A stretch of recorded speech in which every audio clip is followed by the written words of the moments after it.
Bonjour et rebonjour. Quelle joie d'être avec vous aujourd'hui. Je suis le pasteur Donato Anzalone et je vous parle depuis le Tessin, la Suisse italienne.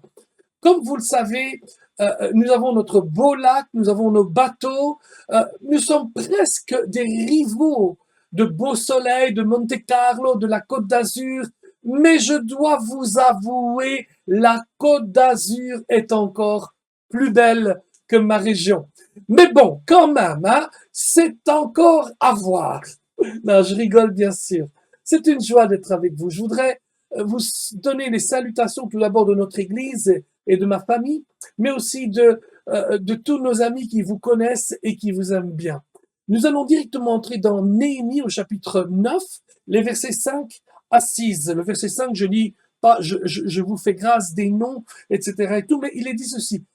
Et, hop là, et les Lévites, amen, dire, levez-vous, bénissez l'Éternel votre Dieu d'éternité en éternité. Que l'on bénisse ton nom glorieux, qui est au-dessus de tout autre, de toute bénédiction et de toute louange. C'est toi, ô Éternel, toi seul qui as fait les cieux des cieux, et toute leur armée, la terre et tout ce qui est sur elle, les mers et tout ce qu'elle renferme. Tu donnes la vie à toutes ces choses, et l'armée des cieux se prosterne devant toi.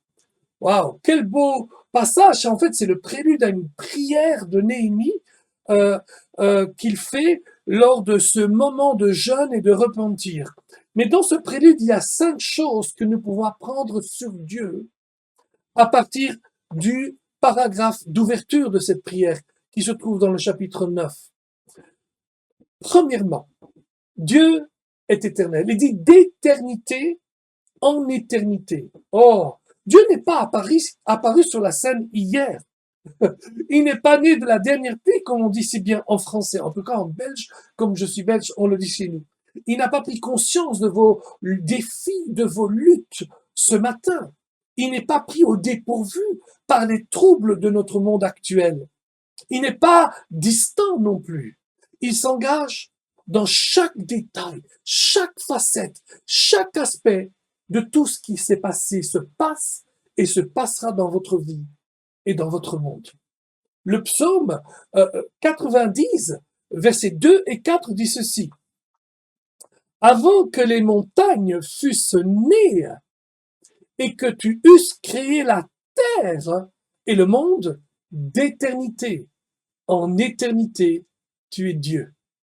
Car 1000 ans sont à tes yeux comme le jour d'hier, quand il n'est plus, et comme une veille de la nuit. Alléluia. Amen. Lorsque Moïse devait dire aux enfants d'Israël, quant à l'identité de celui qu'il avait envoyé, Dieu répondit, dis-leur celui qui suit, t'a envoyé. Dieu est l'Éternel, il est celui qui est, je suis celui qui suis. Phrase que ensuite Jésus dira 7 fois dans l'évangile de Jean, je suis la porte, je suis le pain de vie, je suis la vérité, je suis la vie, etc., etc. Dieu tient toutes choses en main. Il a le contrôle. Il est là depuis toujours et il sera là toujours pour vous.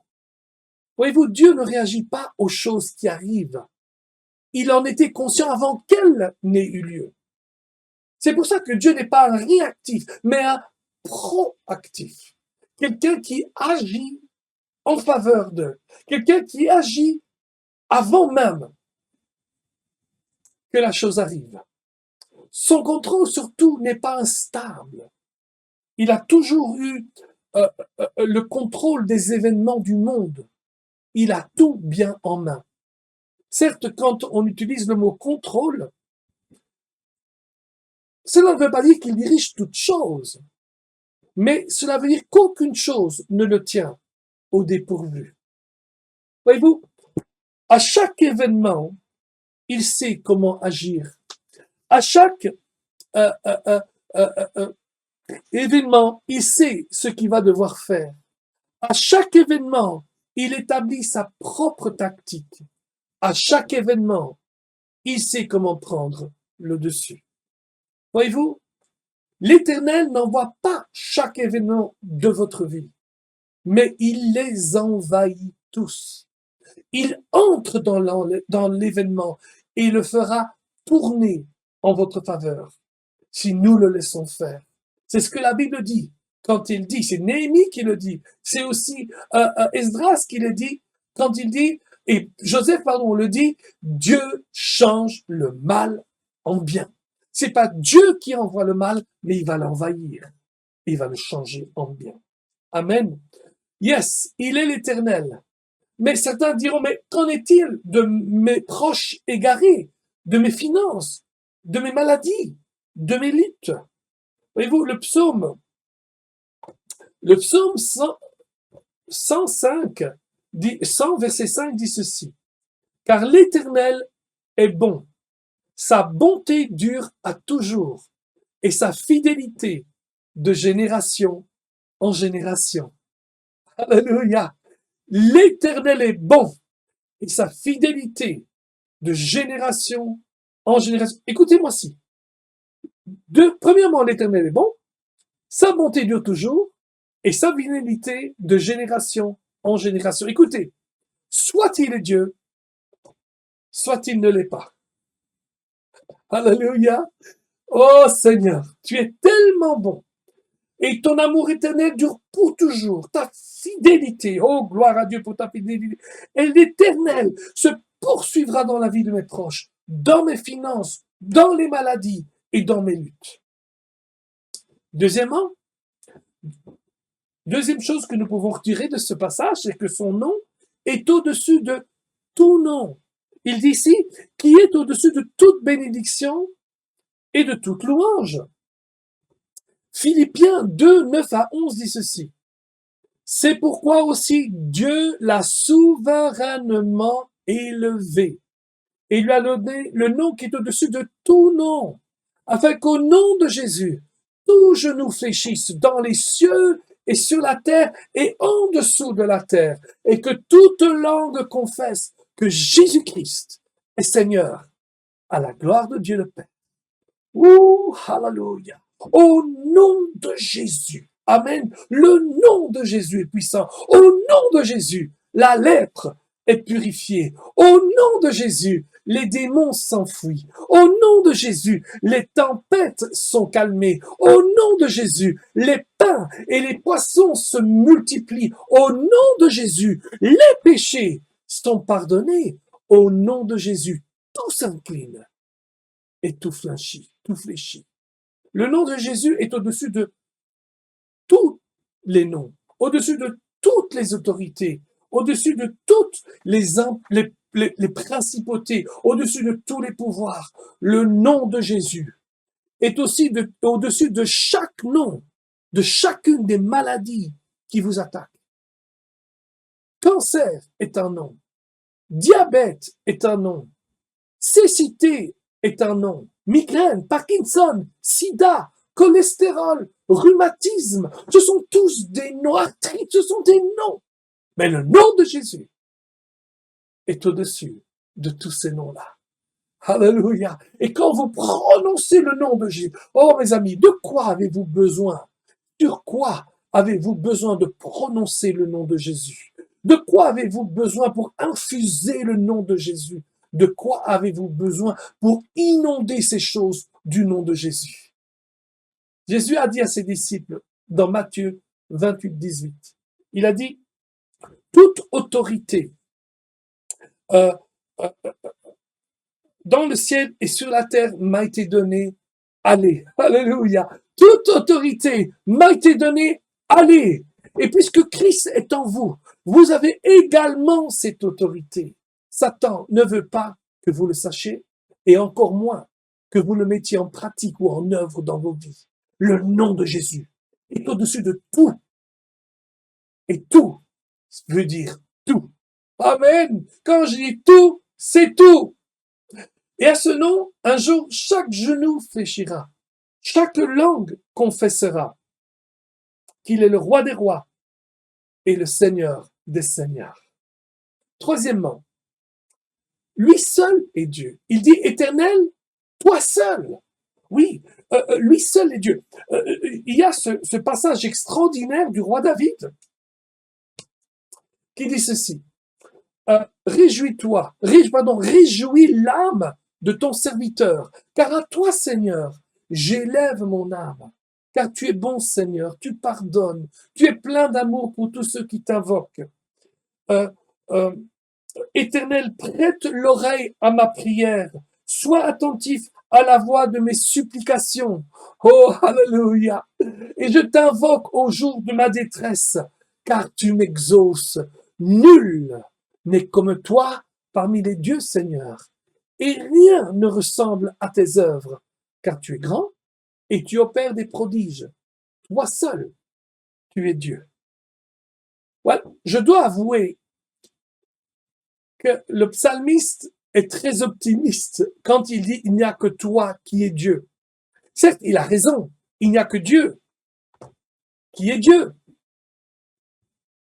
Mais, avouons-le, nous sommes entourés de nombreux volontaires qui rivalisent facilement pour prendre la place de Dieu dans nos vies. Il y a beaucoup de petits dieux disponibles qui n'attendent que nous placions notre confiance en eux. Mais tous ces dieux sont instables. Ils changent. C'est comme le sable qui coule et qui se dissipe dans l'eau. Seul Jésus est Dieu à lui tout seul. Il n'a pas besoin d'être pour être Dieu. Pardon, il n'a pas besoin d'aide pour être Dieu. Oh, que nous mettions notre confiance en Dieu et que nous le pensions. Oh, que nous croyons que lorsque nous l'appelons, il nous entend vraiment, vraiment, et nous répond. Oh, que nous puissions croire qu'il est Dieu seul dans les bons et dans les moments difficiles et qu'il a nos intérêts à cœur. Posez-vous la question, en quoi avez-vous placé votre foi au-delà de notre Dieu?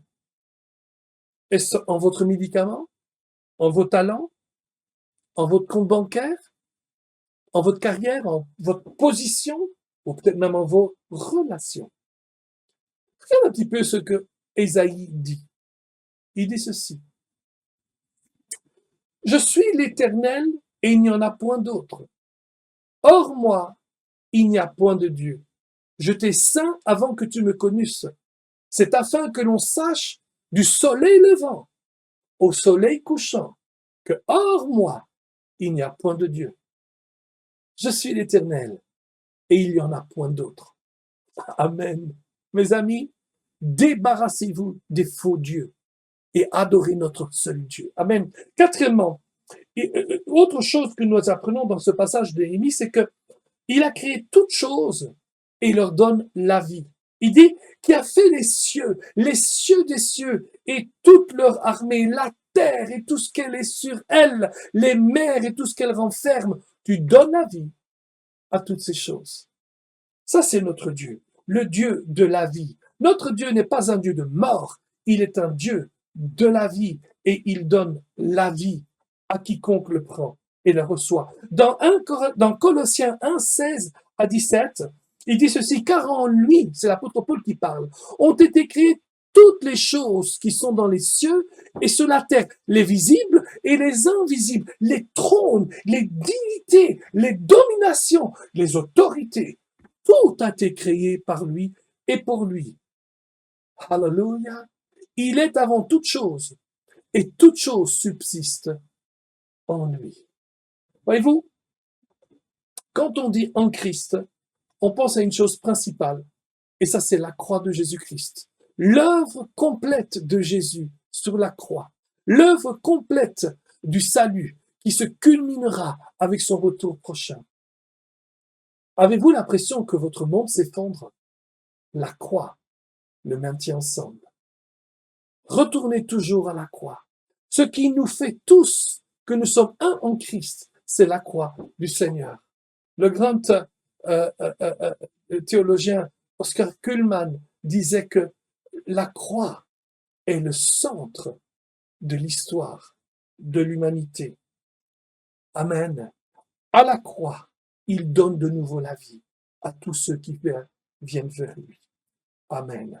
Non, cinquièmement, nous voyons que lui seul est digne d'être adoré. Il dit ici, l'armée des cieux se prosterne devant toi. Wouh!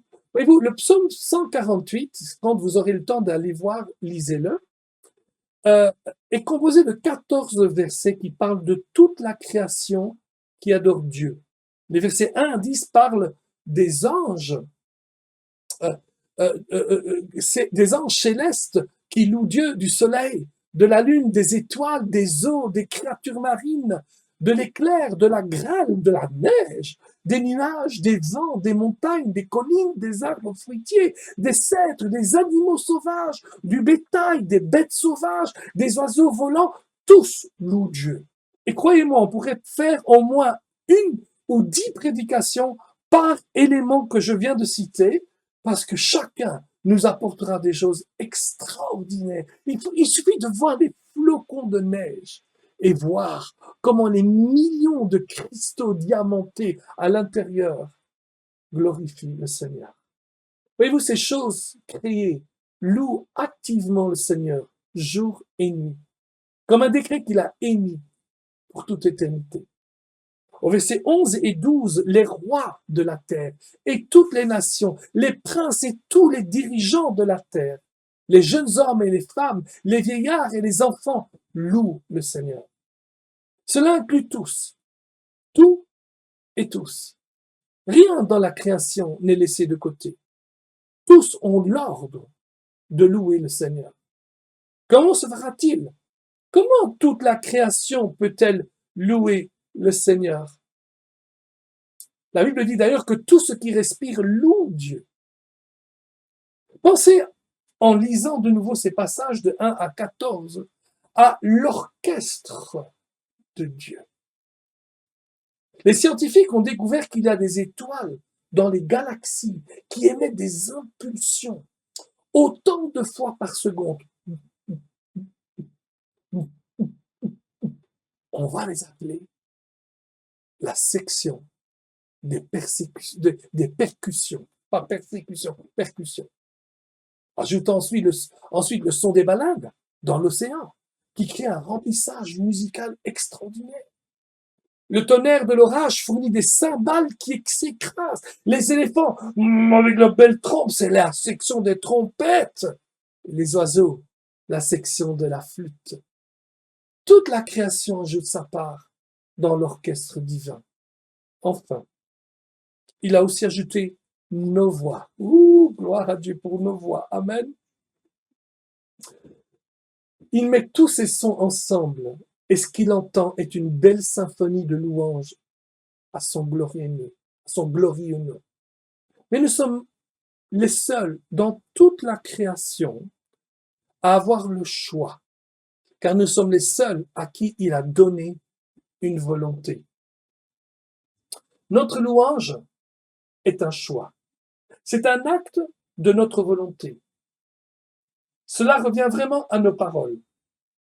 Nous pouvons bénir ou maudire. Nous pouvons parler des problèmes ou proclamer les promesses de Dieu. La Bible dit que c'est de l'abondance du cœur que la bouche parle. Le psalmiste disait, avec ma bouche qui déborde de louanges, je te louerai. Mais s'il déborde de louanges, c'est parce que son cœur débordait de louanges. Alors, que prononcez-vous? Des malédictions ou des bénédictions?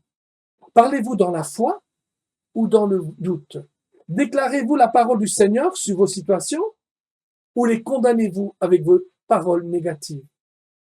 Notre louange devient une substance avec laquelle Dieu peut travailler. Notre foi active les cieux en notre faveur. Notre adoration pousse la main de Dieu à intervenir pour nous. Choisissons de louer notre Dieu éternel, dont le nom est au-dessus de tout autre nom. Celui qui a créé toute chose, qui donne la vie à toute chose, qui nous tient ensemble par l'œuvre de la croix. Car lui seul est digne de toute la louange, maintenant et pour toujours. À bientôt. Et je vous bénis. Laissez-moi prier. Père, dans le nom de Jésus, je prie pour mes frères et mes sœurs qui me regardent. Je crois dans le nom de Jésus que tu leur as parlé à travers ce message et que chacun puisse recommencer à découvrir qui tu es, parce que te connaître favorise la vie.